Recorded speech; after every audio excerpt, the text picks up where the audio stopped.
मेरे पिताजी ने जो बात कही थी, बाला साहब जी ने, उनका कहना था कि आरक्षण कहो या कुछ भी सुविधा है, किसको देना चाहिए? मराठी में कहते हैं ना, आर्थिक दृष्टया मागासलेला, इकोनॉमिकली विकसित, जो चाहे कोई किसी भी जात पात का हो जाने दो, दे दो। लेकिन वो बात उस वक्त मानी नहीं गई, फिर मंडल आयोग आया। अभी एक बार मैं कहता हूं हो जाने दो कि कहां कितनी जाति है, और उस हिसाब से फिर पार्लियामेंट का वो दायित्व है उसको मंजूर करना। पर आप समर्थन करते हैं जातिगत जनगणना होनी? एक बार होने दो ना, समझने दो कितने लोग हैं, कहां रह रहे। क्योंकि हमने देखा कि जरांगे पाटिल मांग करें कि हमको ओबीसी में आरक्षण दे दीजिए। लेकिन वो जो सीमा है वो बढ़ाने का अधिकार सिर्फ और सिर्फ लोकसभा को है। तो आपकी भूमिका है कि जरांगे पाटिल जो है उनकी मांग पूरी होनी चाहिए, उन्हें नहीं, सारे लोगों को। मैं तो कहता हूं हर कोई सुखी होना चाहिए। अगर मतलब मैं जब चीफ मिनिस्टर था, मैं शपथ क्या लेता हूं, मैं किसी के साथ भेदभाव नहीं करूंगा। तो इसीलिए जात न्याय जनगणना होने दो, और अगर उसकी सीमा बढ़ाने की बात आवश्यकता है तो यहाँ पर एक हम प्रस्ताव पारित करेंगे, उसको मंजूर कर मोदी जी के पास भेज देंगे, क्योंकि अधिकार उनका है।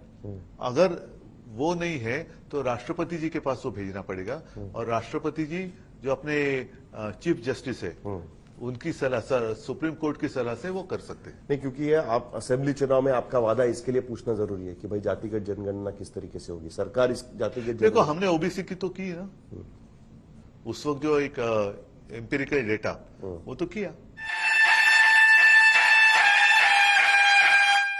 पैसा देना एक बात, अगर आप भाई बहन का नाता मानते हो तो भाई कभी भी अपने बहन को मैंने क्या दिया उसकी जाहिरात नहीं करता। ये लोग जाहिरात कर रहे, मतलब ये रिश्ता असली रिश्ता नहीं है। जैसे उनको लगता है कि सारी महिलाएं अपने नौकर है, 1500 रुपए हर महीना हम उनको क्या सैलरी दे रहे, कि पैसा हमसे लेना है, अगर वहां जाएंगे तो फोटो निकाल कर रखना। क्या बिगाड़ेंगे आप? हिम्मत तो करके देखो। इतनी मस्ती आज तक कभी महाराष्ट्र ने देखी नहीं। लेकिन उसका बच तो हुआ है ना, नीचे काफी लोग बात कर रहे हैं लाडली बहना को लेकर, और महाविकास शुरू के 15-20 दिन था, लेकिन बाद में आहिस्ते आहिस्ते लोगों को पता चलने लगा, अरे ये तो फंसाया जा रहा है, और 1500 रुपए में घर नहीं चलता। अच्छा, दूसरी बात ऐसी कि इन्होंने क्या किया है, इलेक्शन कमीशन को बीच में डाला और वो योजना आज रुका दी। मतलब उनको देना इतना ही था, आज वो जो स्कीम थी वो उसके ऊपर रोक लगा ली इलेक्शन कमीशन के माध्यम से। आलोक शर्मा जी, जाति जनगणना शिवसेना एक जमाने में कहती थी कि आरक्षण होना ही नहीं चाहिए। बाला साहब ठाकरे साफ कह देते थे कि जातिगत आरक्षण नहीं तो इकोनॉमिक सेक्शन के आधार पर, आर्थिक स्थिति के आधार पर आरक्षण होना चाहिए। अब सवाल पूछा तो उद्धव ठाकरे कह रहे कि भाई एक बार हो जाने दीजिए। सेम पेज पे नजर नहीं आ रहे हैं आप जाति जनगणना को लेकर? आपका प्रमुख मुद्दा है जाति जनगणना। देखिए साहिल जी, सबसे पहला जो सवाल था उस पर आप मेरे पास नहीं आए कि सीएम का फेस कौन है। बड़ा दुर्भाग्य है कि नायब सिंह सैनी हरियाणा में सीएम के फेस होंगे मोदी जी के, लेकिन यहां पर एकनाथ शिंदे नहीं होंगे। योगी आदित्यनाथ यूपी में होंगे, लेकिन महाराष्ट्र में एकनाथ शिंदे नहीं होंगे। अगर आपने बहुत काम किया है और कराया है और लोकप्रिय हैं और कर्मठ हैं, तो आप उनको फेस क्यों नहीं बना रहे हैं?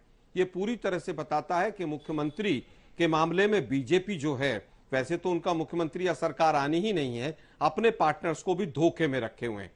अब मुद्दे की बात यह आती है कि आपने जो पूछा रिजर्वेशन के ऊपर, देखिए संविधान जो है वो सामाजिक, अब आप पिछले वाले मुद्दे पर गए तो मुझे पूछते हैं कि आप भी उद्धव ठाकरे को क्यों नहीं मान रहे हैं? वही तो उन्होंने उद्धव ठाकरे जी जाएगा ना कि उद्धव ठाकरे आपके मुख्यमंत्री थे, तो आप उनको क्यों नहीं मान रहे?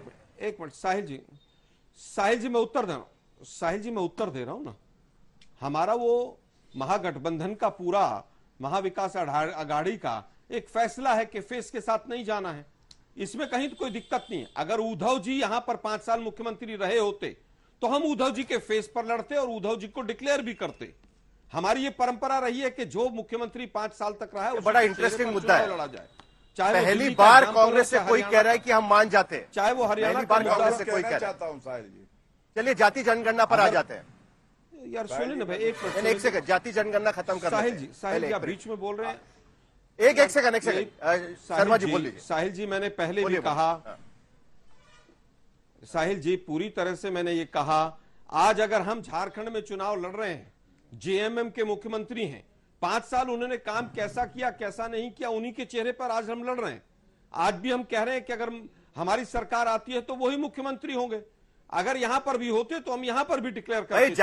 जाति जनगणना पर आइए शर्मा जी, जाति जनगणना पर आइए, जाति जनगणना पर आइए। आ रहा हूं मैं मैं उस पर भी आ रहा हूं, कि एक डमी मुख्यमंत्री महाराष्ट्र को दिया और बैकडोर से पूरा महाराष्ट्र को लूट लिया। अब आते हैं जातिगत जनगणना पे। जाति एक सत्य है और जाति आधारित और सामाजिक स्थिति आधारित हमारे संविधान में आरक्षण का प्रावधान है ना, उसमें धर्म के आधार पर प्रावधान है, उसमें पूरी तरह से किस तरह से सामाजिक स्थिति किसी जाति की रही है, उपजाति की रही है, उसी के आधार पर आरक्षण रहा है। आरक्षण की बात तो यहां तक है, लेकिन आरक्षण के बाद की जो स्थिति है कि इकोनॉमिकली वीकर सेक्शन को 2009 हो 2014 हो हमारे मैनिफेस्टो में रहा, और 10% का जो इकोनॉमिकली वीकर सेक्शन का जो रिजर्वेशन आया मोदी जी की सरकार के समय पर, उसकी नींव हमने डाली और उसको हमने सपोर्ट किया। अब आपकी बात आती है कि रिजर्वेशन जातियों में बंटना चाहिए कि नहीं। भाई जाति सत्य है, क्या देश में जाति के आधार पर तमाम चीजें नहीं होती हैं? आज विषय यह नहीं है कि जाति है कि नहीं, देश के प्रधानमंत्री संसद में खड़े होकर अपनी जाति बताते हैं। तमाम भाटिया कह रहे हैं कि पहला ओबीसी पार्टी कहती है कि आप जातियों में फूट डाल रहे हैं, जाति जनगणना कहकर आप पार्टी में फूट डाल रहे हैं।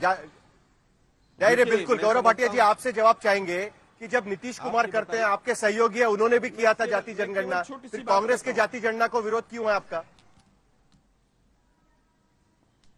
शर्मा जी अभी जवाब देने दीजिए उनको, गौरव भाटिया जी जवाब दीजिए। क्योंकि आपने अब जो बात उठाई है, हाँ, जातिगत जनगणना की आप जब बात करते हैं तो मैं एक बात बता दूं, कैसे एससी एसटी ओबीसी समाज को ठग रही है कांग्रेस पार्टी।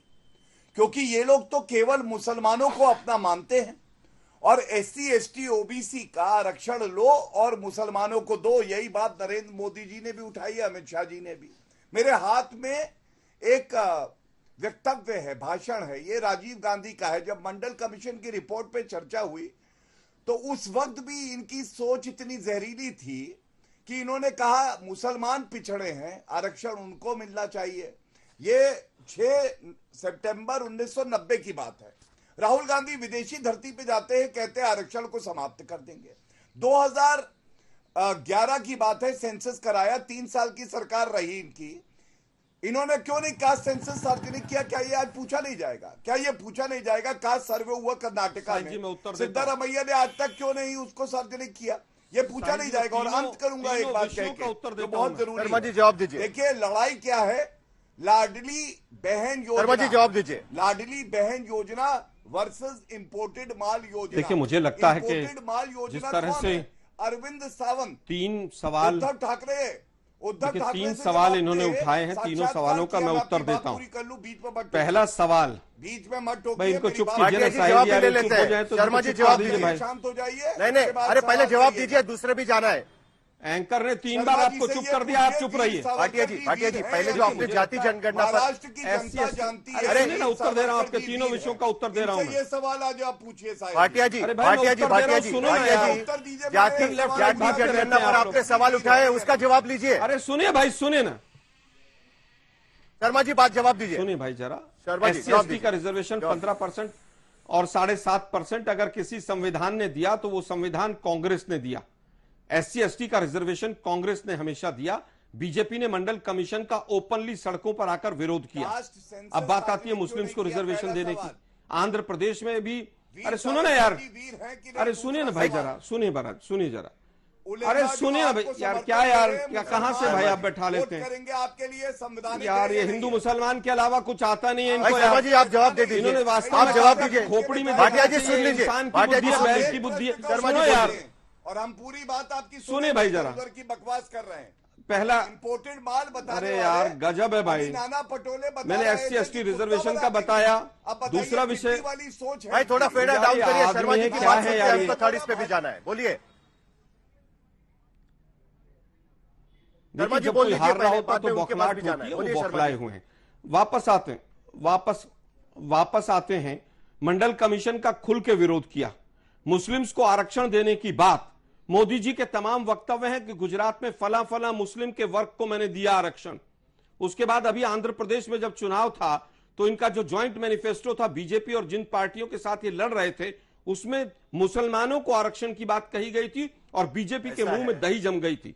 धर्म के आधार पर संविधान में आरक्षण नहीं हो सकता है, यह पूरी तरह से क्लियर है। तो कोई कांग्रेस, कोई बीजेपी नहीं दे सकती है, ना आज तक दिया गया है। लेकिन इनको केवल हिंदू मुसलमान, भारत पाकिस्तान जब जब चुनाव आता है तब तब याद आता है। जी बताएं। ऐसा है, जाति जनगणना को लेकर विरोध तो सभी पार्टियों ने किया था। मंडल कमीशन जब आया था तब केवल एबीवीपी नहीं, कांग्रेस भी तो उसका विरोध कर रही थी। तब तो उनको सियासी चाल दिख रही थी। आज की स्थिति में दोनों पार्टियां कहती हैं कि भाई जाति जनगणना होनी चाहिए। आप यहाँ पर महाराष्ट्र में कह रहे हैं, वहां पर नीतीश कुमार उनके सहयोगी कह रहे हैं कि जाति जनगणना होनी चाहिए। साहिल जी मैं उत्तर देता हूं। हमने जब मंडल कमीशन लागू हुआ तब यह बात आई थी कि जातियों की जनगणना के बगैर आप इसको लागू मत कीजिए। वीपी सिंह सरकार थी और सपोर्ट कौन कर रहा था? बीजेपी। बीजेपी में संसद में क्या किया था वो पूरे देश को पता है। हमारी केवल ये मांग थी कि जातिगत जनगणना पहले हो, सही पता चले किसका कितना हिस्सा है, कितनी परसेंटेज है, उसके बाद ओबीसी की मंडल कमीशन की रिकमेंडेशन को लागू किया जाए।